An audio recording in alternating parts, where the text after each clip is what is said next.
अस्सलाम वालेकुम दोस्तों।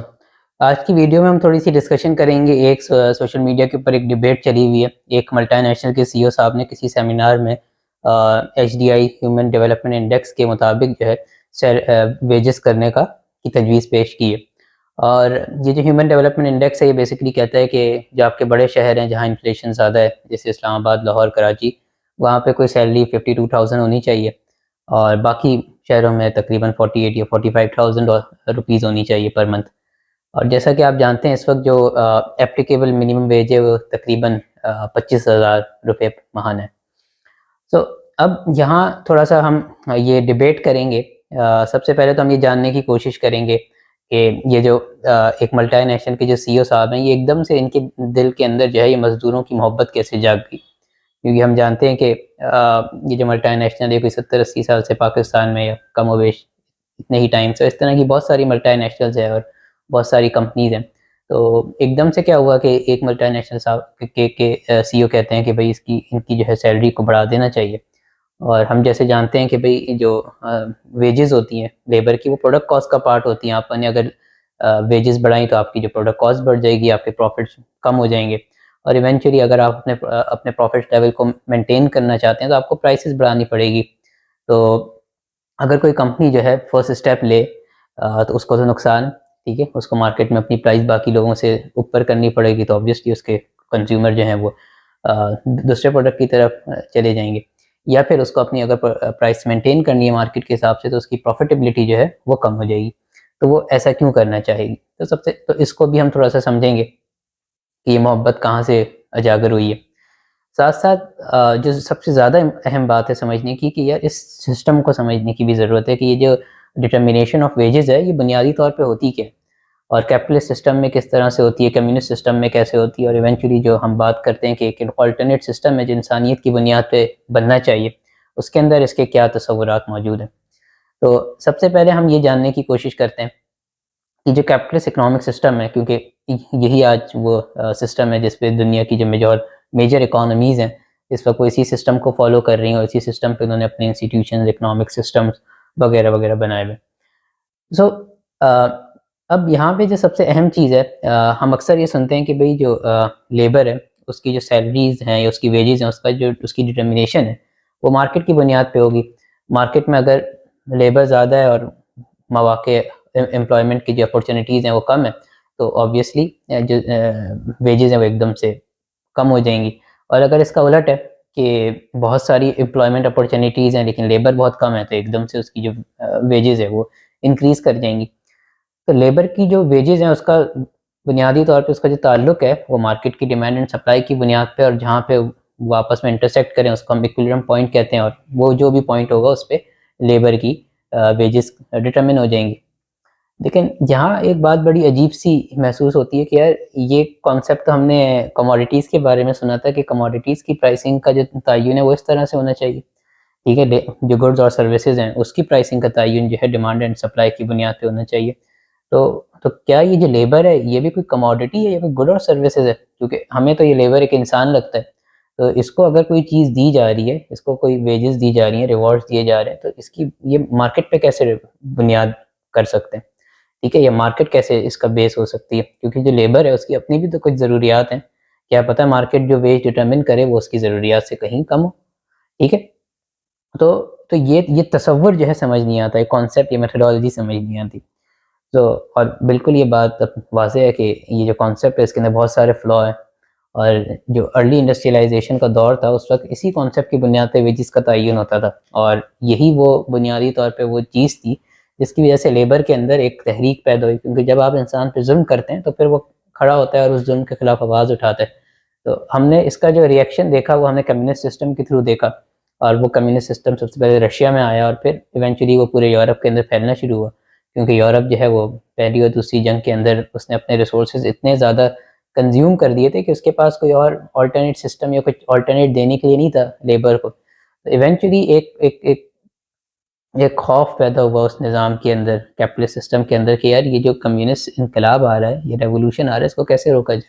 क्योंकि लेबर को अगर मार्केट की बुनियाद पे आप हमेशा रिवॉर्ड करते रहेंगे तो बहुत दफ़ा ऐसा होगा कि उसकी ज़रूरियात पूरी नहीं होंगी, ठीक है? और जब ज़रूरियात पूरी नहीं होंगी तो एक एक उसके अंदर एक एक सिस्टम के खिलाफ एक नफरत उभरेगी और फिर वो एक इनकलाबी सोच के साथ खड़ा होगा, तहरीक चलाएगा और रेवोल्यूशन ले आएगा।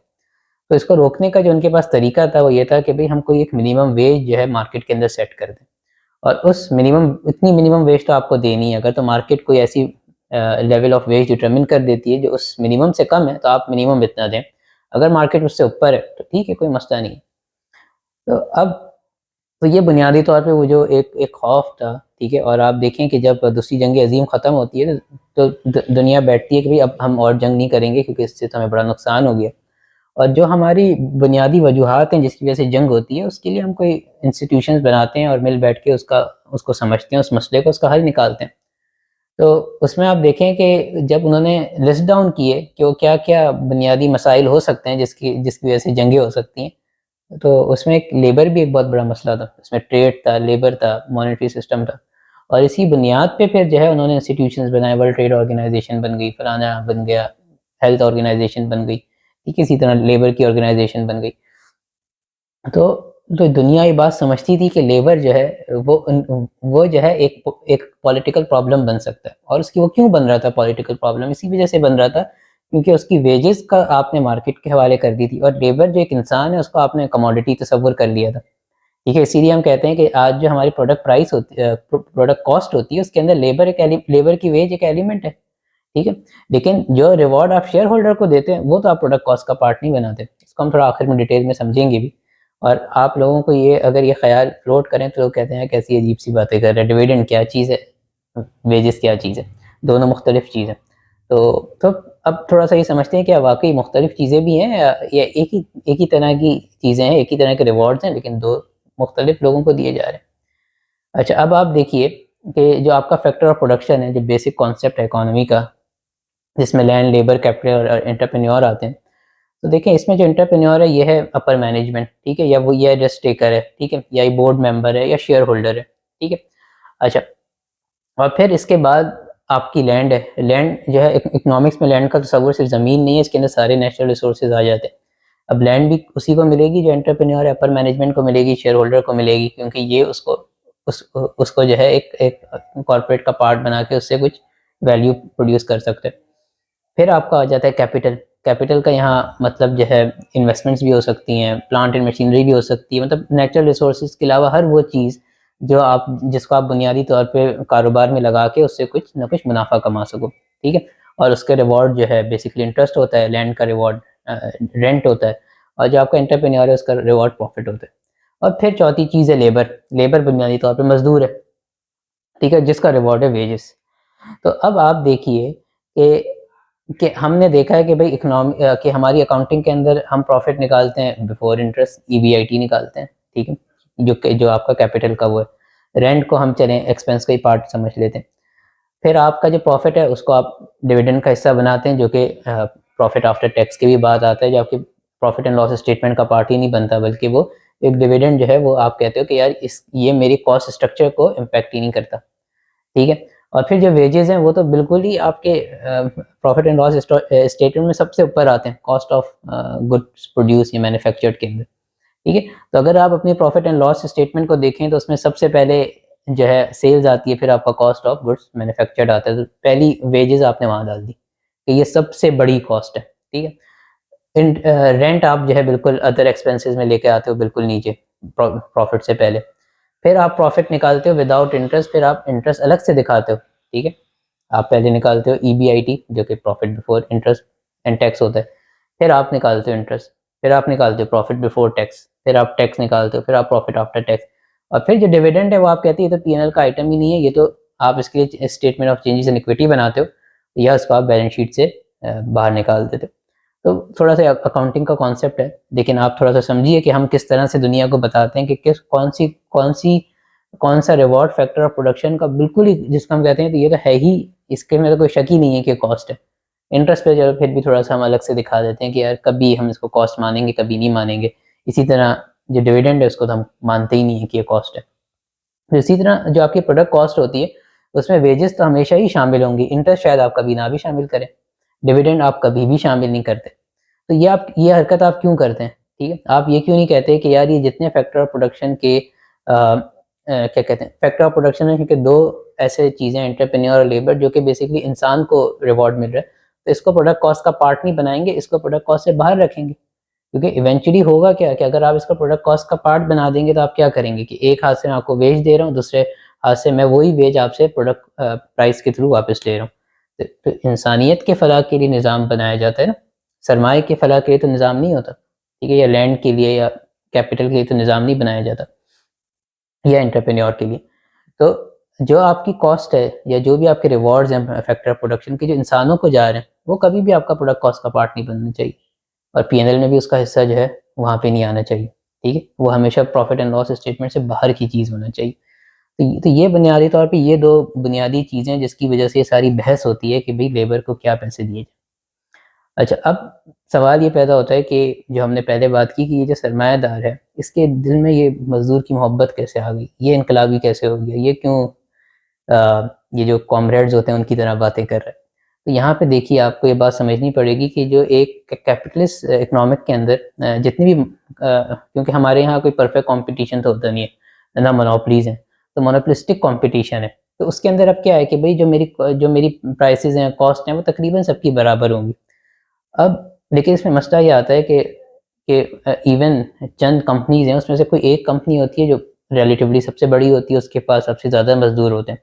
अब उसकी यूनियन खड़ी हो गई कि भाई महंगाई इतनी हो गई है, आपने अभी तक 25,000 वेज रखी हुई, क्योंकि आपकी इकोनॉमी का एक दूसरा मसला ये भी तो है ना कि आपने 25,000 वेज तो सेट कर दिए मिनिमम वेज, लेकिन ये 25,000 अपनी परचेजिंग पावर जो है खो देती है कुछ अरसे बाद, क्योंकि आपका जो मॉनेटरी सिस्टम है जो इंटरेस्ट की बुनियाद पे सर्कुलेशन ऑफ मनी को कम या ज़्यादा करता है, क्योंकि उसने एक आपका इन्फ्लेशनरी इम्पैक्ट होता है, दूसरा शॉर्ट रन के अंदर एक सर्टेन एम्प्लॉयमेंट रेट को मेंटेन करना होता है, वो उसको मैनेज कर रहा होता है, और उसकी वजह से जब वो सर्कुलेशन बढ़ाता है तो एकदम से परचेजिंग पावर जो है गिर जाती है रुपये की या पैसे की, ठीक है। और हमेशा हमने देखा है कि तीसरी दुनिया में तो सर्कुलेशन बढ़ती है, कभी कम नहीं होती, कम भी होती है लेकिन उसका जो मतलब वो कम होती है इन्फ्लेशनरी इम्पैक्ट को कम करने के लिए। तो एक इन्फ्लेशन एग्जिस्ट कर रही होती है मार्केट में, तो हमेशा जो है चाहे इंटरेस्ट रेट बढ़ रहा हो या कम हो रहा हो, परचेजिंग पावर जो है लूज हो रही होती है किसी न किसी वजह से। तो ये जो 25,000 मिनिमम वेज है ये इवेंचुअली अपनी परचेजिंग पावर लूज करती है, और फिर मजदूर और यूनियन खड़ी हो जाती है कि भाई 25,000 में तो गुजारा नहीं हो रहा। अब जो सबसे बड़ा सरमायादार है उसकी यूनियन भी सबसे मजबूत है, वो खड़ी हो गई। अब उसको अगर अपना बिजनेस कंटिन्यू करना है तो उसको तो ये 52,000 देने ही देने, ठीक है, उसके पास कोई और हल नहीं है। लेकिन वो खुद से नहीं, वो फर्स्ट स्टेप नहीं ले सकता कि मैं तो 52 दे दूं, बाकी लोग जो हैं वो 52 ना दें, वो 25,000 ही दें। तो उसका तो कॉस्ट ऑफ क्या कहते हैं बिजनेस इंक्रीज हो जाएगी, उसके प्रॉफिट्स रिड्यूस हो जाएंगे, उसको प्राइस बढ़ानी पड़ेगी, कंज्यूमर बेस उसका जो है श्रिंक हो जाएगा। तो अब वो क्या करेगा, वो जाएगा सबसे पहले वो अपने अल्फाजों को ब्रांडिंग करके सबसे पहले आवाम के अंदर बोलेगा कि मजदूरों की तनख्वाह डबल कर दो, 25 से 50 कर दो, ठीक है। एक क्या करेगा कि एक एक होता है ना, एक एक इमोशनली जो है लोगों को अपने साइड पे कर लेगा, ठीक है, मासेस की जो है उसने एक एक जो राय है या उनकी जो परसेप्शन है उससे अपने हक में कर ली। लोग कह रहे हो "ओह यार देखो ये मल्टीनेशनल का सीईओ है, कितनी इसको मजदूरों की फिक्र है"। लेकिन वो ये काम क्यों कर रहे हैं, क्योंकि वो चाहता है कि गवर्नमेंट 25 से 50,000 करे ताकि हर बंदे को जो है एक ही जितना जो है नुकसान हो, ठीक है। यूनियन तो मेरी तंग कर रही है, मसला मेरा है, लेकिन वो ये इस मसले को सब पे थोपना चाहे, ठीक है, वो कैपिटलिस्ट माइंडसेट है उसका, ठीक है, वो कभी भी अपना नुकसान नहीं चाहेगा, वो maximisation of share holder wealth या मैक्सिमाइजेशन ऑफ प्रॉफिट के कॉन्सेप्ट पे काम करता है, ठीक है। और मैक्सिमाइजेशन जो है वो एक रिलेटिव कॉन्सेप्ट है, ठीक है, कि बाकियों के मुकाबले में मैं ज़्यादा कमा रहा हूँ, ठीक है। जब बाकियों के मुकाबले में ज़्यादा कमाने का की जस्तजू होगी तो फिर आप क्या चाहोगे कि जो मिनिमम वेज है इसको सबके लिए बढ़ा दो ताकि सबके प्रॉफिट्स कम हो जाए और उनके मुकाबले मेरा प्रॉफिट फिर भी ज़्यादा हो, ठीक है, मेरी चौधराहट कायम रहे। तो ये बुनियादी तौर पे जो है इस पूरी इस ये जो पूरा आइडिया जो फ्लोट हुआ है, ठीक है, एक सेमिनार के अंदर, इसका मकसद मोहब्बत नहीं है मजदूर से, इंसानियत की फलाह की सोच नहीं है। इसका सिर्फ एक ही मकसद है कि यार पूरी मार्केट को एक ही तरह से पीनलाइज किया जाए। मेरे मेरे यूनियन खड़ी हुई है तो सबकी मिनिमम वेज बढ़ा दो ताकि मेरे प्रॉफिट जो हैं वो कम से कम जो है रिलेटिव टर्म में मैक्सिमाइज ही हो एक इकोनॉमी के अंदर, ठीक है। वरना तो जो सरमायादारी निज़ाम है वो कहेगा कि सर जी आपने मतलब मार्केट के अंदर 25,000 है और आपने मजदूर ने शोर मचाया, आपने 52,000 कर दी, आप यूनियन नहीं संभाल सके, तो आपको हमने अपर मैनेजमेंट में रखा किस खुशी में। आपको तो अपर मैनेजमेंट में रखा इसलिए गया है कि आप इस निज़ाम को सेफगार्ड करें, इस कैपिटलिस्ट सिस्टम को सेफगार्ड करें, मैक्सिमम प्रॉफिट्स आप शेयर होल्डर के लिए बचाएं, ठीक है, और कम से कम आप जो है कम से कम पे जो है जो आपकी मिडिल मैनेजमेंट है या आपकी जो लेबर क्लास है उसको उस पर खुश रखें। लेकिन आप तो प्रेशर ही बर्दाश्त नहीं कर सके, तो आप भी छुट्टी आपकी, आप कल से घर में बैठें। ठीक है, तो ये पूरा एक तस्वुर है। और हम किसी वीडियो में बात करेंगे कि आज जो हमारे ये जो मल्टीनेशनल्स के अंदर और आजकल तो सेठिया कंपनीज में भी यही कल्चर है कि जो अपर मैनेजमेंट में प्रमोशंस होती हैं, जो क्राइटेरिया, जो एक्सपेक्टेशन है, जो स्किल सेट है, इसको अगर हम थोड़ा सा इसकी ब्रांडिंग और इसकी पैकेजिंग उतार के समझें तो ये क्या स्किल्स मांगते हैं। ये तो एक्सप्लॉयटेशन, इवेंचुअली तो एक्सप्लॉयटेशन की स्किल्स हैं। ठीक है, और लेकिन उसको ब्रांडिंग ऐसे किया जाता है, अनकॉन्शियस माइंड ऐसे क्रिएट किए हैं। ठीक है, सबके अंदर एक वेल्थ मैक्सिमाइजेशन की सोच डाल दी है, तो हमें लगता है यार ये क्या बड़ा ज़बरदस्त बंदा है, क्या ज़बरदस्त बिजनेस लीडर है, क्या डिसीजन मेकिंग कर रहा है। लेकिन उसके इकोनॉमी पे इम्पैक्ट तो देखें आप कि मासेस के साथ क्या होता है। ठीक है, तो ये बुनियादी तौर पे ये बातें, ये स्ट्रक्चर जब तक हम नहीं समझेंगे तो इसी तरह के जो है ब्रांडिंग नैरेटिव्स, ठीक है, खुशनुमा नारे, इसके पीछे हम भागते रहेंगे, इमोशनल होते रहेंगे। ठीक है, किसी को भी अपना लीडर मान लेंगे। तो ये जो कैपिटलिस्ट सिस्टम है, डिसेप्शन का सिस्टम है, इसके अंदर डिसीव किया जाता है। इसमें बात दर हकीकत कुछ और होती है, पीछे उसको पेश करने का तरीका कुछ और होता है। ठीक है, और हम इमोशनल लोग हैं, जज्बाती लोग हैं, हम बहक जाते हैं कि यार क्या ज़बरदस्त बात होगी। तो हमें इस सिस्टम को समझने की ज़रूरत है, हमें ये समझने की ज़रूरत है कि ये सब चीज़ें जो नैरेटिव पेश किया जाता है, इवेंचुअली इससे होता क्या है, रियलिटी में जो मैसेज हैं उनकी ज़िंदगी पे क्या इसके असरात होते हैं, क्या ज़िंदगियों में कोई फ़र्क भी आता है, या बस एक नैरेटिव शुरू होता है और फिर ये सरमायादारी निज़ाम उसी तरह एक्सप्लॉयटेशन दर एक्सप्लॉयटेशन करता रहता है। तो आज की वीडियो को हम यहीं तक रखते हैं, उम्मीद है आपको समझ आएगी। थोड़ी सी थोड़ा सा आउट ऑफ बॉक्स कॉन्सेप्ट है, लोग नहीं समझते क्योंकि इंसानियत की बुनियाद पे निज़ाम का तसव्वुर आज की दुनिया में मौजूद नहीं है। तो इन कॉन्सेप्ट्स को रिलेट करना एक मुश्किल काम है, क्योंकि हम हमेशा अनकॉन्शियसली कैपिटलिस्ट सिस्टम के अंदर ही रहते हुए सोचते हैं। ये बात हज़म करना बहुत मुश्किल है कि डिविडेंड और वेजेस को एक ही तरह से उसकी अकाउंटेंट ट्रीटमेंट की जाए, उसको प्रोडक्ट कॉस्ट का पार्ट ना बनाया जाए। लेकिन यही वो वाहिद जो है तरीका है जिससे आप एक जो वेल्थ है उसकी डिस्ट्रीब्यूशन जो है वो आप इक्वली कर सकते हैं इकोनॉमी के अंदर, ना कि एक फ़ीसद तबके के पास जो है बहुत सारी वेल्थ हो और जो बाकी 99% है उसके पास कुछ भी ना हो। और ये जो 1% होता है, ये हमेशा इसकी कोई भी जो है मार्केट के अंदर या इकोनॉमी के अंदर वैल्यू एडिशन नहीं होती, ये सिर्फ जो है कंज्यूमर होता है। ठीक है, और इस तरह की कंजम्पशन करता है जिससे आने वाले वक्त में जो है जनरेशन है आने वाली उसको नुकसान होता है। एक गरीब को जब पैसा मिलता है वो अपनी जनरेशन को पढ़ाता है, वो घर बनाता है, वो सेहत पे खर्चा करता है। ठीक है, आने वाली जनरेशन की वेलबींग पे खर्चा करता है, आने वाली दुनिया बेहतर होती है। जब ये अपर मैनेजमेंट, ये एंटरप्रेन्योर खर्चा करता है तो इसका फ़ायदा किसी को भी नहीं होता, आने वाली जनरेशन को भी नुकसान, एनवायरनमेंट को भी नुकसान। ठीक है, वो ऐसी चीज़ें खरीदता है जिसका कोई फ़ायदा नहीं है, वो महंगा तरीन कपड़ा खरीद लेगा, इसका किसी को कोई फ़ायदा नहीं है। ठीक है, महंगी तरीन गाड़ी खरीद लेगा, वो गर्मी की छुट्टी मनाने जाएगा, सर्दी में क्रिसमस मनाने जाएगा, उम्रा भी करेगा, हज भी करेगा, मतलब हर तरह की फजूल खर्ची करेगा। तो ये इन तसव्वुर को हमें समझने की ज़रूरत है, तभी हम किसी अच्छे नतीजे पे या किसी बेहतर सॉल्यूशन पे पहुँच सकेंगे। तो आज की वीडियो को हम यहीं तक रखते हैं, उम्मीद है आपको समझ आई होगी, पसंद आई होगी। आप अपने कमेंट्स, अपनी फीडबैक, अपनी राय से हमें आगाह करें और इंशाल्लाह हम फ्यूचर वीडियोज़ में उसी बुनियाद पे जो है हम डिबेट को आगे बढ़ाएँगे। बहुत शुक्रिया।